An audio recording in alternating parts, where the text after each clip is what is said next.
15 अगस्त 1947 हम सबको पता है कि भारत को इस दिन आज़ादी मिली थी। पर क्या आपको पता है कि उसके बाद भी ऐसी बहुत जगह थी जहां ये आज़ादी नहीं मिली। मैं निकल पड़ा हूं उसी कहानी की खोज में, मेरे सवालों के जवाब ढूंढने, उस जगह पर जहां इस कहानी की शुरुआत होती है।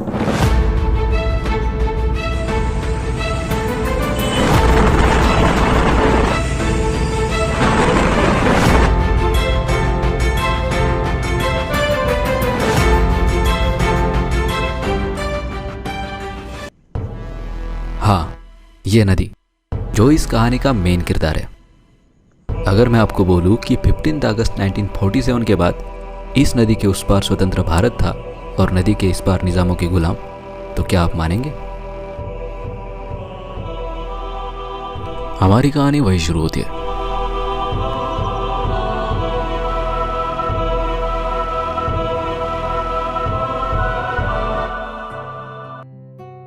आजादी से पहले भारत में 500 से अधिक रियासतें हुआ करती थी। जब 15 अगस्त 1947 को देश आजाद हुआ, तब ये सभी रियासतें एक साथ आकर बन गया हमारा स्वतंत्र भारत। पर उन दिनों 3 ऐसी भी रियासतें थी जिन्होंने भारत का हिस्सा बनने से साफ इनकार कर दिया। उनमें थे जम्मू कश्मीर, जूनागढ़ और हैदराबाद। तो ये कहानी है हैदराबाद रियासत की, जिसमें हमारा शहर राजौरा भी शामिल था।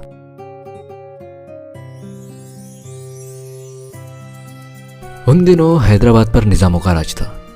Mir Usman Ali Khan, the Nizam of Hyderabad. British India में हैदराबाद एक इंडिपेंडेंट और अमीर संस्थान था, जहां हैदराबाद के निजाम का दुनिया के अमीर लोगों में नाम आता था। जब अंग्रेज देश छोड़कर चले गए, तो उन्होंने इन सभी रियासतों को 3 ऑप्शंस दिए थे। या तो भारत में शामिल हो जाओ, या पाकिस्तान में शामिल हो जाओ, या फिर एक स्वतंत्र राष्ट्र बनकर रहो। जिस पर हैदराबाद के निजाम ने तीसरा ऑप्शन सही समझा। मगर भारत के लिए यह एक बड़ी चिंता की बात थी, क्योंकि हैदराबाद देश के बीचों बीच आता था और साथ ही हैदराबाद को पाकिस्तान और बाकी कंजर्वेटिव पार्टीज का भी सपोर्ट था।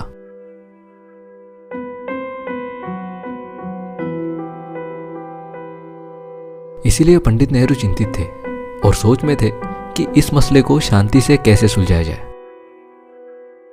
वही इस शांति के फैसले को लेकर सरदार पटेल नाखुश थे, क्योंकि देश के बीचों बीच एक स्वतंत्र राष्ट्र का होना एक बहुत बड़ा खतरा था। यह सरदार पटेल जान चुके थे। रजाकार, यह वर्ड बाहरी मुल्कों में एक पवित्र, सबकी रजा मानने वाला ऐसा होता है, पर यह वर्ड भारत में देशद्रोही दरिंदों के लिए दिया गया था। रजाकार एक ऐसी सेना थी जिसे अपने राज्य को भारत में शामिल होने से बचाने के लिए हैदराबाद के निजाम ने तैनात की थी। रजाकारों का लीडर था कासिम रजवी और उनका काम था हिंदू लोगों के दिल में डर बनाए रखना और बगावत करने वालों का सिर करम करना।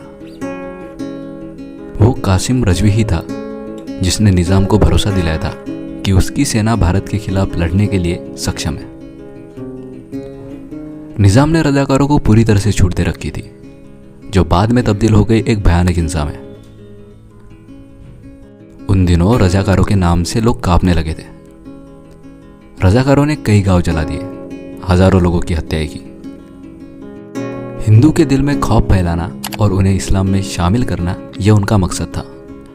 उन्होंने उन मुसलमानों को भी नहीं छोड़ा जो आजाद भारत चाहते थे। उनके अत्याचारों की कई कहानियां आज भी सुनने मिलती है। उन्होंने हैदराबाद रियासत में आते कई ट्रेन पैसेंजर्स को मौत के घाट उतारा। उन दिनों हैदराबाद के बॉर्डर्स पर उनके नाम की गाड़ियां घूमती थी, जिस पर लिखा होता था, खून बहाना हमसे सीखो। उन्होंने कई स्त्रियों के बलात्कार किए। उन्होंने बच्चों और बड़ों को भी नहीं छोड़ा। आज भी रजाकारों की कई कहानियां दफन है जिन्हें सिर्फ पीड़ित ही जानते हैं। हैदराबाद एक ऐसी रियासत बन गया था जहां तिरंगा लहराना भी गुनाह था। रजाकारों के चलते हत्याओं ने यहां एक नई क्रांति को जन्म दिया, जो निजाम और रजाकारों के खिलाफ खड़े हुए। रजाकारों ने इतना खौफ फैलाया कि उनकी खबर सरदार वल्लभ भाई पटेल तक पहुंचने से नहीं रही। सरदार पटेल के लिए हैदराबाद संस्थान हिंदुस्तान के पेट में कैंसर जैसा बन गया था। मगर नेहरू जी के शांति के कारण वो कुछ कर नहीं पा रहे थे। नेहरू जी को डर था कि उन्हें कहीं बाकी देशों को जवाब देने की बारी ना पड़े, और यह जायज भी था। 1948 की बात है जब देश में खबर फैलने लगी कि निज़ाम पाकिस्तान और यूरोप से हथियार बुला रहा है और रजाकारों को लेकर भारत को निशाना बनाएगा। तब देश में खलबली मच गई। कई मीटिंग्स हो रही थी पर कोई हल नहीं निकल रहा था।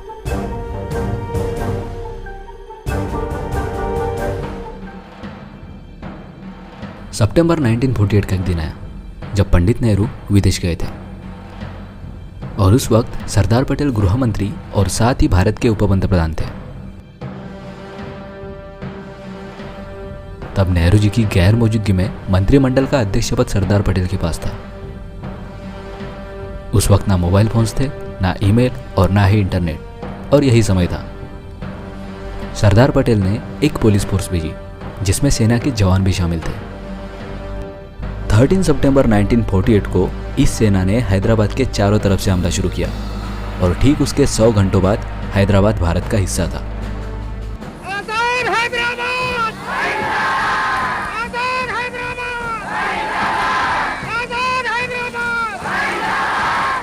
निज़ाम ने हार मान ली, कासिम रजवी को जेल हुई, और नेहरू जी के लौट आने के बाद सरदार पटेल के पास उनके लिए एक ही संदेश था, ऑपरेशन पोलो अकॉम्प्लिश।